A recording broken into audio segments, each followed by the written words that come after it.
നമസ്കാരം. ബ്രിട്ടീഷ് വാർത്തകളിലേക്ക് സ്വാഗതം. കോവിഡിൽ നിന്നും മുക്തി നേടി തുടങ്ങിയെന്ന ബ്രിട്ടന്റെ സന്തോഷത്തിന് അറുതി വരുത്തിക്കൊണ്ട് ഇന്നലെ വീണ്ടും 359 മരണങ്ങൾ റിപ്പോർട്ട് ചെയ്യപ്പെട്ടു. ഇതോടെ ഔദ്യോഗിക കണക്കനുസരിച്ച് ബ്രിട്ടനിൽ കോവിഡ് മൂലം മരണമടഞ്ഞവരുടെ എണ്ണം 39,728 ഉയർന്നു. എന്നാൽ യഥാർത്ഥ മരണസംഖ്യ 50,000 മേലെ ആയിട്ടുണ്ടെന്നാണ് അനൗദ്യോഗിക കണക്കുകൾ സൂചിപ്പിക്കുന്നത്. ആരോഗ്യവകുപ്പിലെ മുതിർന്ന ഉദ്യോഗസ്ഥർ നൽകുന്ന വിവരമനുസരിച്ച് ഇംഗ്ലണ്ടിൽ 328 പേരും, വെയിൽസിൽ 17 പേരും, സ്കോട്ട്ലൻഡിൽ 12 പേരും, നോർത്തേൺ അയർലൻഡിൽ 2 പേരുമാണ് മരണമടഞ്ഞത്. ആശുപത്രികളിലെയും കെയർ ഹോമുകൾ ഉൾപ്പെടെയുള്ള വിവിധ സെറ്റിൽമെന്റുകളിലെയും കൂടിയുള്ള കണക്കാണിത്. കഴിഞ്ഞ ബുധനാഴ്ചത്തെ പ്രതിദിന മരണനിരക്കിൽ നിന്നും 13% കുറവാണ് ഈ ബുധനാഴ്ച രേഖപ്പെടുത്തിയിരിക്കുന്നത്. എന്നാൽ ബാങ്ക് ഒഴിവും വാരാന്ത്യ ഒഴിവുകളുമായി മരണങ്ങൾ രേഖപ്പെടുത്തുന്നതിൽ വന്ന കാലതാമസമാണ് കഴിഞ്ഞ ആഴ്ച മരണസംഖ്യ ഇത്രയധികം ഉയർത്തിയത്. ബ്രിട്ടീഷ് വ്യവസായ മന്ത്രിക്ക് കോവിഡ്.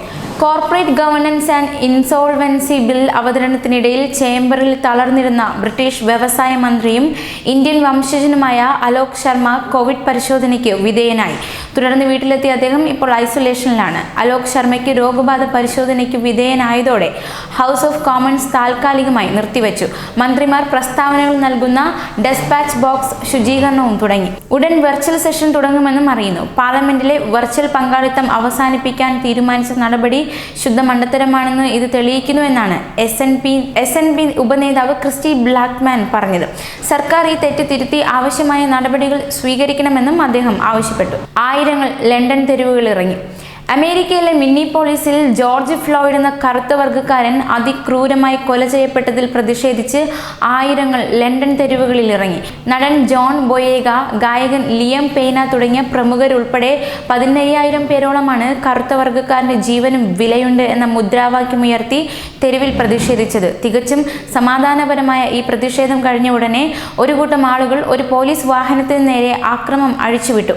ഇതിനെ തുടർന്ന് റയട്ട് പോലീസിനെ രംഗത്തെത്തിക്കുകയുണ്ടായി. ജോർജ് ഫ്ലോയ്ഡിനെ കൊന്ന കേസിൽ 3 പോലീസുകാർ അറസ്റ്റിൽ. ജോർജ് ഫ്ലോയ്ഡിനെ പോലീസുകാരൻ കഴുത്ത് ഞെരിച്ചു കൊന്ന കേസിൽ ഇന്നലെ 3 പോലീസുകാരെ കൂടി മിന്നിപ്പോളിസ് പോലീസ് അറസ്റ്റ് ചെയ്തു. 2ാം ഡിഗ്രി കൊലപാതകത്തിന് സഹായിച്ച കുറ്റത്തിനാണ് ഇവരെ അറസ്റ്റ് ചെയ്തത്.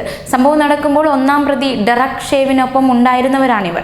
തോമസ് ലെയ്ൻ, ജേവ് കുവേങ്, താവോ എന്നീ പോലീസ് ഉദ്യോഗസ്ഥരെയാണ് ഇന്നലെ അറസ്റ്റ് ചെയ്തത്. ഇതിൽ ലെയ്ൻ, താവോ എന്നിവരെ വൈകിട്ട്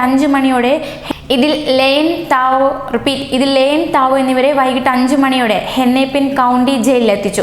കേസ് തെളിഞ്ഞാൽ 40 വർഷം വരെ തടവ് ശിക്ഷ കിട്ടാവുന്ന കുറ്റമാണ് ഇവരുടെ മേൽ ചുമത്തിയിട്ടുള്ളത്. വിജയ് മല്യ ഇനി ജയിലിൽ. ഇന്ത്യയെ പറ്റിച്ച് കോടികളും കൈക്കലാക്കി ബ്രിട്ടനിൽ സുഖവാസത്തിന് പോയ വിജയ് മല്യ ഇനി ജയിലിൽ. ഇന്ത്യയും ബ്രിട്ടനും തമ്മിലുള്ള നിയമ നടപടി പൂർത്തിയായതോടെ മല്യയെ ബ്രിട്ടൻ ഇന്നോ നാളെയോ ഇന്ത്യക്ക് കൈമാറും.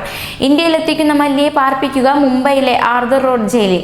ബാങ്ക് തട്ടിപ്പ് കേസിൽ പ്രതിയായ വിജയ് മല്യയെ ഉടൻ ബ്രിട്ടനിൽ നിന്ന് ഇന്ത്യയിലെത്തിക്കും.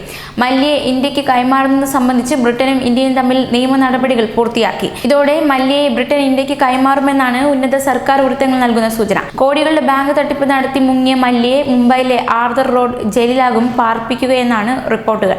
ഇന്ത്യയിലേക്ക് അയക്കരുതെന്ന മല്യയുടെ അവസാന ഹർജിയും UK കോടതി തള്ളിയതോടെയാണ് മല്യയെ ഇന്ത്യയിലേക്ക് കൊണ്ടുവരുന്നത്.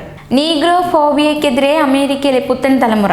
നീഗ്രോഫോബിയയുടെ വൈകൃത മുഖവുമായി എത്തുകയാണ് അമേരിക്കയിലെ പുത്തൻ തലമുറയിൽപ്പെട്ട ചിലർ. ജോർജ് ഫ്ലോയ്ഡ് ചലഞ്ച് എന്ന് പേരിട്ട ക്യാമ്പയിൻ വഴി ജോർജിന്റെ ദാരുണമായ മരണം അനുകരിക്കുകയാണ് സോഷ്യൽ മീഡിയയിലൂടെ ഈ പുത്തൻ തലമുറ ചെയ്യുന്നത്. കൂടുതലും വെള്ളക്കാരായ ഇവർ താഴെ കിടക്കുന്ന സുഹൃത്തുക്കളുടെ കഴുത്തിൽ മുട്ടമർത്തി നിന്ന് ചിരിക്കുന്ന ഫോട്ടോകളാണ് ഈ ചലഞ്ചിലേക്ക് പ്രവഹിക്കുന്നത്. ഒരു ദാരുണ സംഭവത്തിന്റെ പരിഹാസ്യമായ പാരഡിയുമായി എത്തിയിരിക്കുന്ന ഈ പുത്തൻ തലമുറ വെള്ളക്കാർ ഉന്നം വയ്ക്കുന്നത് കറുത്തവന്റെ മനസ്സിലേറ്റ മുറിവിനെ കുത്തി വ്രണമാക്കുവാൻ. സ്നാപ്ചാറ്റിലൂടെ നിരവധി വീഡിയോകളാണ് ഈ കൊലപാതകത്തിന്റെ പുനരാവിഷ്കരണങ്ങളായി പ്രചരിക്കുന്നത്. അതിലെല്ലാം സ്ക്രീൻഷോട്ടുകൾ ട്വിറ്ററിലും മറ്റ് സോഷ്യൽ മീഡിയ സൈറ്റുകളിലും പ്രചരിക്കുന്നുമുണ്ട്. ഇന്നത്തെ ബ്രിട്ടീഷ് വാർത്തകൾ പൂർണ്ണമാകുന്നു. കൂടുതൽ വാർത്തകൾക്കായി ഈ ചാനൽ സബ്സ്ക്രൈബ് ചെയ്യുക.